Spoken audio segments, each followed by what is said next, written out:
I'll be the last one left when the lights go out. Hello everyone, আমি শুভ্রজিৎ। তো আজকে just একটু আগে একটা দারুণ ফার্স্ট ক্লাস একটা সিনেমা দেখে উঠেছি।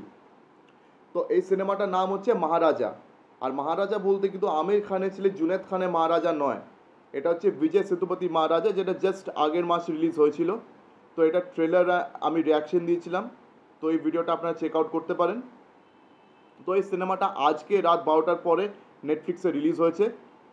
তো আর কি ওখানেই সিনেমাটা দেখলাম।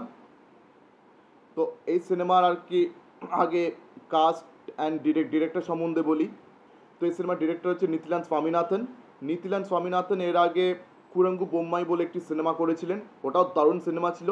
আর এই সিনেমাটা আবার হিন্দিতে ডাব হয়ে অনেকবার টিভিতেও প্রিমিয়ার হয়ে গেছে অ্যাজ দ্য মাঙ্কি ব্যাগ বলে। তো ওই সিনেমাটা যদি আপনারা দেখে থাকেন তো তাহলে অবশ্যই জানবেন, আর যদি না দেখে থাকেন তাহলে সিনেমাটা অবশ্যই আপনারা দেখুন। মাঙ্কি ব্যাগ তো এই হিন্দি ডাবড ভার্সন তো আপনারা টিভিতে তো অনেকবার দেখতে পেয়েই যাবেন, আর নাহলে ইউটিউবে তো অ্যাভেলেবেল রয়েছে। তো আপনাদের মধ্যে যারা আর কি সিনেমাটা দেখেননি তো অবশ্যই সেটা চেক আউট করুন, ওটাও দারুণ সিনেমা ছিল টু বি অনেস্ট। আর হ্যাঁ, এই সিনেমার আর কি কাস্টে রয়েছে বিজয় সেতুপতি, উনি আর কি টাইটেলের রোলে রয়েছেন অ্যাজ মহারাজা। তাছাড়া রয়েছেন অনুরাগ কাশ্যপ, অভিরামি, তাছাড়া মমতা মোহনদাস, নটরাজন সুব্রমণিয়ম, আরও অনেকেই রয়েছে এই সিনেমাতে। তো এবার প্লট সম্বন্ধে বলি। তো এটার আর কি টাইটেলের ক্যারেক্টার যে মহারাজা বিজয় সেতুপতি, সে হচ্ছে একজন নাপিত। তো আর কি তার একটি মেয়ে রয়েছে জ্যোতি, তার স্ত্রী আর কি একটি দুর্ঘটনায় মারা যায়। তো তারপর থেকে আর কি তার মেয়েই তার সব কিছু, তার স্ত্রী, তার সব কিছু এভরিথিং। তার মেয়ে আবার পড়াশোনায় খারাপ কিন্তু স্পোর্টসে খুব ভালো। তো তার পিটি টিচার আর কি তাকে যথেষ্ট আর কি ভালোবাসেন। তো আর কি সে স্পোর্টস নিয়ে খুব ব্যস্ত তার মেয়ে। তো এবারে একদিন এই বিজয় সেতুপতি সে পুলিশ স্টেশনে একটা রিপোর্ট লেখাতে গেছে, ঠিক আছে। আর রিপোর্টটা কী নিয়ে, যে তার একটি ডাস্টবিন চুরি হয়ে গেছে, ডাস্টবিনটার নাম হচ্ছে লক্ষ্মী। এখন পুলিশ ইন্সপেক্টরসরা বড় কনফিউজ লাগছে, তারা ভাবছে লক্ষ্মীটা কী হতে পারে। মানে তখন বিজয় সেতুপতি বলছে লক্ষ্মী বলতে অ্যাকচুয়ালি সেটা ওর ডাস্টবিন। তখন পুলিশ ভাবছে এই একটা ডাস্টবিন চুরি হওয়া নিয়ে কেউ কি রিপোর্ট লেখায়। তো এটা নিয়ে আর কি পুলিশ অফিসার্সদের মধ্যে অনেক রকম কনফিউশন তৈরি হচ্ছে, তারা বিজয় সেতুপতিকে নিয়ে খিল্লি করছে, তার রিপোর্টকে আর কি সিরিয়াসলি নিচ্ছে না, তার সঙ্গে দুর্ব্যবহার করছে। কেননা একটা ডাস্টবিন নিয়ে আবার কে রিপোর্ট লেখায়, তাই না। কিন্তু যতদূর গল্প গড়ায় ততদূর আর কি পুলিশ ইন্সপেক্টরদের সন্দেহটা বিজয় সেতুপতির উপর আরও বেশি করে হয়। কেন হয়, বিকজ তাদের আর কি তারা আর কি বুঝতে পারে আস্তে আস্তে যে এই গল্পের পিছনে কিন্তু আরেকটা গল্প লুকিয়ে রয়েছে, যেটা আর কি বিজয় সেতুপতি তাদেরকে বলছে না। মানে তাদের সন্দেহ হচ্ছে, বিকজ একটা মামুলি ডাস্টবিন চুরি হওয়া নিয়ে তো কেউ কিছু রিপোর্ট লেখাবে না। সে ডাস্টবিনের ভিতরে কোনো ধনরত্ন নেই, কোনো গয়না নেই, কোনো টাকা পয়সা নেই, কিচ্ছু নেই। ডাস্টবিনটা সোনা দিয়ে তৈরিও না। তো একটা মামুলি ডাস্টবিন চুরি হওয়া নিয়ে কেন কেন কেউ রিপোর্ট লেখাবে, তার নিশ্চয়ই কোনো একটা অভিপ্রায় রয়েছে, কোনো একটা মতলব রয়েছে। তো সেটা নিয়ে পুলিশের মধ্যে যথেষ্ট সন্দেহ আর কি তৈরি হয়েছে। তো এরপরে আর কি কিছু জানতে হলে এই সিনেমাটা দেখতে হবে, কারণ এরপরে গল্প আর কিছু বলা যাবে না। তো এই সিনেমাটা আমার হ্যাপক লেগেছে বস, সুপার লেগেছে।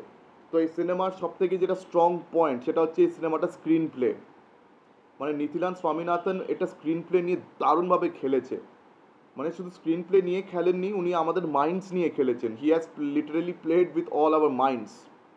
মানে আমাদের মাইন্ডস নিয়ে উনি দারুণ খেলা খেলেছেন। মানে ওনার স্ক্রিন প্লেটা পুরোপুরি আর কি নন লিনিয়ার ন্যারেটিভ ফলো করে। মানে ফ্ল্যাশব্যাক প্রেজেন্ট এই দুটোর মধ্যে মানে দারুণভাবে আর কি শাফলিং করেছেন উনি। মানে কখনো ফ্ল্যাশব্যাক কখনো প্রেজেন্ট, মানে কি বলুন তো ব্যাপারটা প্রথম দিকে আপনাদের বুঝতে একটু অসুবিধা হতে পারে, ঠিক আছে। এই সিনেমাটা একটু মন দিয়ে দেখতে হবে। এটা এটা কিন্তু ইউজুয়াল সিনেমা না, it's not a usual commercial entertainer. কেন আপনারা যদি কুরঙ্কু বোম্মাই দেখে থাকেন বা হিন্দিতে যে ডাব হয়ে যে এটা এসছে দ্য মাঙ্কি ব্যাগ, তাহলে আপনারা অবশ্যই জানবেন যে ওনার সিনেমা কিন্তু কোনো নর্মাল কমার্শিয়াল এন্টারটেনার নয়।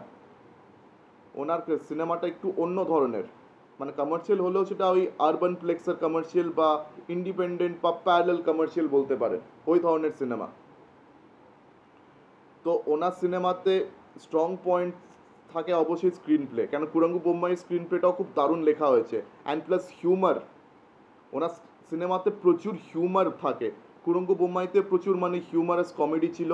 আর এই সিনেমার বিশেষ করে ফার্স্ট হাফে, মহারাজা ফার্স্ট হাফে কিন্তু প্রচুর হিউমারাস কমেডি ছিল, বিশেষ করে ওই জেলে যখন বিজয় সেতুপতি আর কি ওই মানে ডাস্টবিন ওই লক্ষ্মী নিয়ে যখন ও কথাবার্তা বলছে, কেননা এই ডাস্টবিনের কারণে আর কি ওর মেয়ে বেঁচে গেছিলো, কেন কেননা একটা ট্রাক এসে, ঠিক আছে, বিজয় সেতুপতি বাড়িতে এসে জোরদার ধাক্কা মেরেছিল, তখন সেই বাড়ির সদর দরজার কাছে তার স্ত্রী তার বাচ্চাকে নিয়ে বসেছিল, তার স্ত্রী তো সেই আঘাতে মারা যায়, কিন্তু সেই ডাস্টবিনটা ওই বাচ্চাটার উপর পড়ে যাওয়ার কারণে বাচ্চাটার প্রাণ বেঁচে যায়।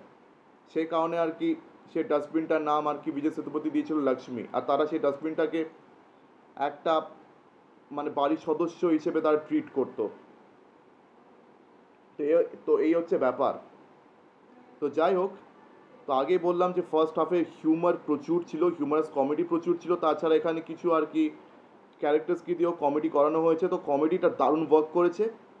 অ্যান্ড প্লাস এখানে আর কি প্রচুর শক, প্রচুর টুইস্টস রয়েছে, মানে যতদূর গল্প গড়াবে আমরা আরও বুঝতে পারছি যে ব্যাপারটা কি হচ্ছে,